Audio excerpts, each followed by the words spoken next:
बहुत बहुत प्रणाम। आप सभी सूफी श्रोताओं को प्रणाम करता हूँ, नमस्कार करता हूँ। और मंच धीरे धीरे उत्कर्ष को प्राप्त हो रहा है। जिस तरीके से बातें आगे बढ़ी हैं, व्याख्यान से शुरू हुआ सिलसिला छंद तक पहुँचा है, तो थोड़ी ऊर्जा हमें भी मिली है। और कोशिश करूँगा कि जितनी देर मैं मंच पे रहूँ आप लोगों का मन आनंद से भर सकूँ। चार पंक्तियों से जोड़ता हूँ कि जमी नहीं आसमां का अनुभवी होना पड़ता है। जमी नहीं आसमां का अनुभवी होना पड़ता है, गैरों के पास खुद से अजनबी होना पड़ता है। जमी नहीं आसमां का अनुभवी होना पड़ता है, गैरों के पास खुद से अजनबी होना पड़ता है। और जब मुल्क में हो नफरत और इश्क में सियासत, तब पत्रकार को कवि होना पड़ता है। तब पत्रकार को कवि होना पड़ता है। धर्म पत्रकारिता का हो या कविता का हो, लेखन का धर्म होता है। पत्रकारिता को जल्दीबाजी का साहित्य कहा गया है, जबकि कविताएं रचते हैं तो एक एक शब्द के लिए, एक एक मात्राओं के लिए हम लंबी देर अटकते हैं। तो उस कलम के नाम कुछ पंक्तियां हैं कि जिस कलम से है हिमालय तुंग पर, जिस कलम से है हिमालय तुंग पर, जिस कलम से है वफा का वास्ता, जिस कलम से दिल की दीवाली मनी है, जिस कलम से दिख रहा हर रास्ता, जिस कलम से दिनकर ने ज्वाला जगाई, उस कलम को खाद मिलनी चाहिए, हर लेखनी आबाद मिलनी चाहिए। हाँ, हर कलम को दाद मिलनी चाहिए, हर कलम को दाद मिलनी चाहिए। और पूरा एक साल अभी जो बसंत आया है, पिछले बसंत से लेकर के इस बसंत के बीच का अंतराल ऐसा था कि पूरी दुनिया ने त्रासदी देखी, मानवता पर संकट था, सांस लेने पर संकट था। ऐसे माहौल में हम याद करते हैं कि किसने कितना दर्द दिया, अब याद कहाँ रह पाता है। किसने कितना दर्द दिया, अब याद कहाँ रह पाता है। अच्छे शेरों पर भी वह इरशाद कहाँ कह पाता है। किसने कितना दर्द दिया, अब याद कहाँ रह पाता है। अच्छे शेरों पर भी वह इरशाद कहाँ कह पाता है। और कभी बसंत की रुत रहती है, कभी खिजा की बेला है। कभी बसंत की रुत रहती है, कभी खिजा की बेला है। दिल का गुलशन हर मौसम आबाद कहाँ रह पाता है। दिल का गुलशन हर मौसम आबाद कहाँ रह पाता है। अगर आप लोग मन से जुड़ेंगे तो मैंने बहुत ही कोशिश के एक नया गीत लिखा है, और गीत लिखना जरा कठिन होता है, उसमें सांस की ज़रूरत होती है। तो एक बार तालियों से आप लोग स्वागत कीजिए। एक बहुत बढ़िया गीत सुनाने वाले हैं आप लोगों को। आशावादिता का गीत है कि कल कोई अफसोस लिखने से है बेहतर। समीर भाई, कल कोई अफसोस लिखने से है बेहतर। आज सारी भय की सीमा पार कर ले। कल कोई अफसोस लिखने से है बेहतर। आज सारी भय की सीमा पार कर ले। कल न जाने हम कहाँ हो तुम कहाँ हो। कल न जाने हम कहाँ हो तुम कहाँ हो। आज मिलकर आओ थोड़ा प्यार कर ले। कल कोई अफसोस लिखने से है बेहतर। संस्कृत का एक टेक्स्ट रहा है, भर्तृहरि का, कहा गया है कि दान, भोग और नाश धन की तीन गतियां होती हैं। अगर आप दान नहीं करते हैं, उपभोग नहीं करते हैं, तो धन तीसरी गति को प्राप्त हो जाता है, उसका नाश हो जाता है। इसी तरह का एक प्रयोग उसका मैंने किया है, कविता में देखेंगे कि नाश हो जाता है वह धन जिसका की उपभोग न हो। है बता ऐसा कहीं कि जिसको कोई रोग न हो। स्वर्ग सा सुंदर हो उपवन पर कोई उपयोग न हो भले कंचन बदन पर समय का सुयोग न हो। कह रही है भावनाएं शब्द से यह, कह रही है भावनाएं शब्द से यह। आओ थोड़ा अर्थ का श्रृंगार कर ले।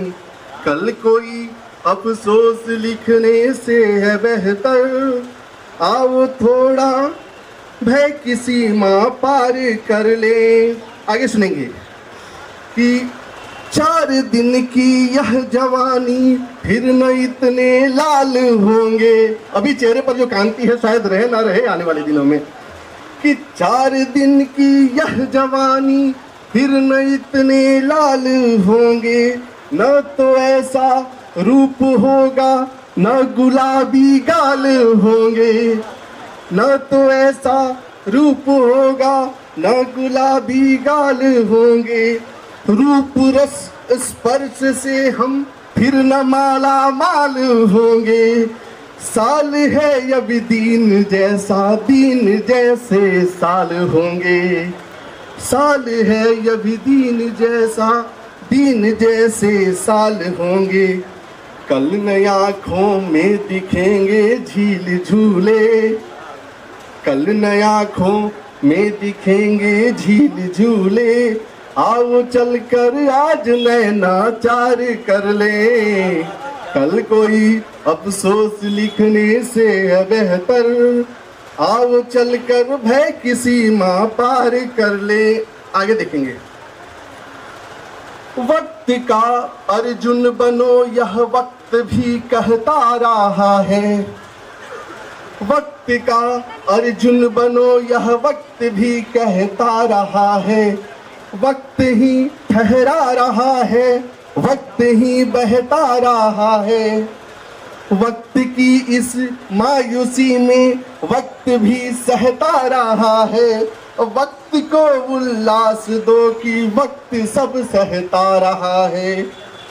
इस घड़ी की हथकड़ी को तोड़कर हम, इस घड़ी की हथकड़ी को तोड़कर हम, आओ मिलकर रक्त का संचार कर ले। कल कोई अफसोस लिखने से बेहतर। आओ मिलकर भय की सीमा पार कर ले।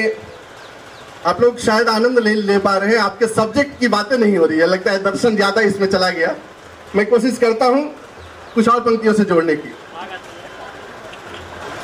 कि धरती को सुंदर कहना आसान रहा है, धरती को सुंदर कहना आसान रहा है, धरती को सुंदर रखना आसान कहाँ है। धरती को सुंदर कहना आसान रहा है, धरती को सुंदर रखना आसान कहाँ है। जिन पेड़ों से जीना सीखा जग के पूर्वज जेठों ने, उन पेड़ों को काट दिया है नालायक बन बेटों ने। धरती माँ के चेहरे पर हर दर्द बया है, धरती को सुंदर रखना आसान कहाँ है। झील सी आंखें लिखते हो पर झील कभी क्या देखा है। झील सी आंखें लिखते हो पर झील कभी क्या देखा है। कल कल कर बहती नदियां ही जग की जीवन रेखा है। कल कल कर बहती नदियां ही जग की जीवन रेखा है। नदियों की शीतलता से ही जग संवरा है, धरती को सुंदर रखना आसान कहाँ है। माना कि घर अनिवार्य है। लोग कहते हैं कि वृक्ष इसलिए कट रहे हैं कि जनसंख्या का विस्तार हो रहा है, घर बनना जरूरी है, उद्योग कारखानों का सजना जरूरी है। इस पर कहा कि माना कि घर अनिवार्य है रहने को सुस्ताने को, पर क्या आंगन है नसीब अब कहीं कबूतर खाने को। माना कि घर अनिवार्य है रहने को सुस्ताने को, पर क्या आंगन है नसीब अब कहीं कबूतर खाने को। आंगन की तुलसी पूजी जाती है कि गुणकारी है, हर आंगन में तुलसी हो ये अपनी जिम्मेदारी है। आंगन की तुलसी से पर्यावरण रहा है, धरती को सुंदर रखना आसान कहाँ है। क्या पिज्जा बर्गर खाकर जी लेना अपना जीवन है। क्या पिज्जा बर्गर खाकर जी लेना अपना जीवन है। नहीं नहीं, क्या पिज्जा बर्गर खाकर जी लेना अपना जीवन है। नहीं नहीं, जल है तृप्ति जीवन है जबकि जीवन है। अजी बताओ वन विहार को कहाँ रहा है, धरती को सुंदर रखना आसान कहाँ है। आगे है कि कटु सत्य है, एक कल्पना है कि कटु सत्य है इस जग का, जो आया है सो जाएगा, नाम उसी का अमर रहेगा जो 100 वृक्ष लगाएगा। यम भी पहला प्रश्न करेगा, अजी धरा से आए हो, नीम आंवला तुलसी पीपल कितने वृक्ष लगाए हो। स्वर्ग मिलेगा जिसने भू पर वृक्ष लगाया, नरक पाएगा जिसने रेगिस्तान बनाया। वृक्ष लगाने वाला ही सुख भोगेगा, वृक्ष काटने वाला तो बस रो देगा, स्वर्ग नरक का कारण भी यह वृक्ष रहा है। धरती को सुंदर रखना आसान कहाँ है, धरती को सुंदर रखना आसान कहाँ है। और दो पंक्तियां कि एक दिन कट गया फिर तुम्हारे बिना, गीत सब रट गया फिर तुम्हारे बिना, दर्द को कुछ नया दर्द मिलता रहा, दर्द कुछ घट गया है तुम्हारे बिना, दर्द कुछ घट गया है तुम्हारे बिना। सांस की सीढ़ियां मैं कहाँ तक चढ़ूं, हाँ कि ना है इसी कसमकस में लड़ूं। बन गए हो मेरे मन के अखबार तुम, बन गए हो मेरे मन के अखबार तुम, तुझ में खबरें पढ़ूं या तुम्ही को पढ़ूं, तुझ में खबरें पढ़ूं या तुम्ही को पढ़ूं। देह पत्थर बनी है तुम्हारे बिना, सांस से फिर ठनी है तुम्हारे बिना। देवता से मनुज तक भटकता रहा, हर जगह बेबसी है तुम्हारे बिना, हर जगह बेबसी है तुम्हारे बिना। बहुत बहुत धन्यवाद, बहुत बहुत आभार।